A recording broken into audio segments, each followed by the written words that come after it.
Brave Nation, what is going on? Brave Combat Federation commentator here, Phil Campbell, with the legend, the OG of mixed martial arts, the recipient of the Fighters Only Lifetime Achievement Award, Mr. Kirik Jeunesse. But right now, we are here to talk to you about our main event of Brave Combat Federation 87, live from Alkmaar, the Netherlands. We have a battle for the lightweight title. We have the champion, the reigning, defending, undisputed champion, Abdisalam Ulu Kubanichbek, taking on promotional newcomer, Raul Tutarale.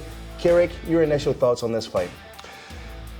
My broadcast partner, Phil Campbell, the first bare-knuckle boxing champion in Ireland in 100 years. Before we get to that, I want to talk about something else, and it's extremely important to me. Brave Combat Federation plays chess. Everybody else is playing checkers. Mixed martial arts has 3 legs: submission, wrestling, and striking. And there's a missing piece in the entire sport. Jiu-jitsu is the world's preeminent form of submission. You look at jiu-jitsu, you look at the people that came out of Brazil. You've got Anderson Silva, the greatest middleweight of all time. You look at wrestling, coming out of Russia, coming out of the United States. You've got John Jones, you've got Fedor Emelianenko.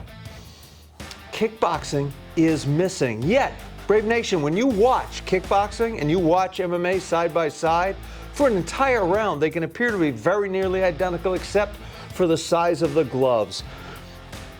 Kickboxing has not had the impact on MMA that it should, and this place we are here right now, Alkmaar, Netherlands, is the real birthplace of kickboxing. Brave Nation, if I say to you, Muay Thai, what do you think? 2 guys kicking each other in the legs. In Muay Thai, I've seen all the tapes from the 50s, from the 60s. They didn't kick each other in the legs. They would kick all up. It was the Dutch that invented that. And Dutch kickboxing is the central basis of striking in all of mixed martial arts. And yet, where are all the epic, where are all the legendary Dutch fighters in mixed martial arts? They don't exist, and that is what Brave Combat Federation is doing in the Netherlands. We're very consciously trying to create that third leg in mixed martial arts and take all the extraordinary kickboxers and bring them up into mixed martial arts. And it is happening in this show, and it is happening in the main event. Now, talking about the main event, I'm finally going to get there. I'm finally going to get there. What is at stake here is nothing less than the GOAT, the greatest of all time in Brave Combat Federation. If Kubanichbek, if Omak wins this fight, in my opinion and the opinion of many others, he becomes the greatest fighter in Brave Combat Federation history. Not only that, but he will make history by being the first man to break the curse of the lightweight title. He will become the first man to defend the title. Abdisalam Ulu Kubanichbek is on a complete tear right now.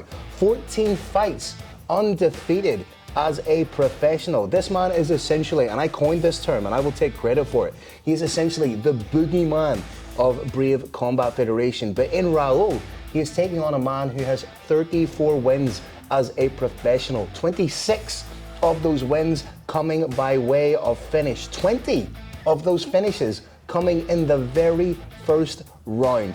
Ladies and gentlemen, we had to bring in a promotional newcomer because when we put that bat signal out, when we asked who wants to fight Kubanichbek, nobody in the lightweight division was raising their hand. However, now this is what I find so impressive and so indicative of the Georgian fighting spirit. Raul answered the call.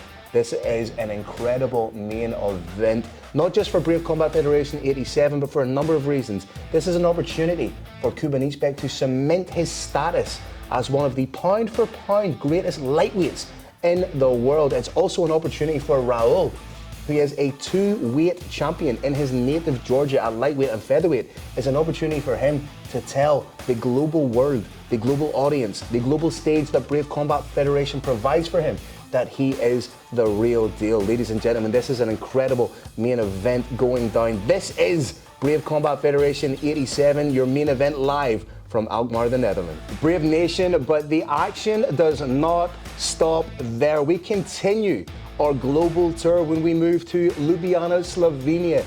An incredible night of action. 2 titles up for grabs. The inaugural Brave Combat Federation heavyweight title. Pavel Dylitko, who has been on an absolute tear in the heavyweight division, will be competing for what I believe is one of the most prestigious titles in mixed martial arts. Not only that, but we also have the light heavyweight title. The vacant light heavyweight title will be contested between Irko Jun and Alexander Vesner.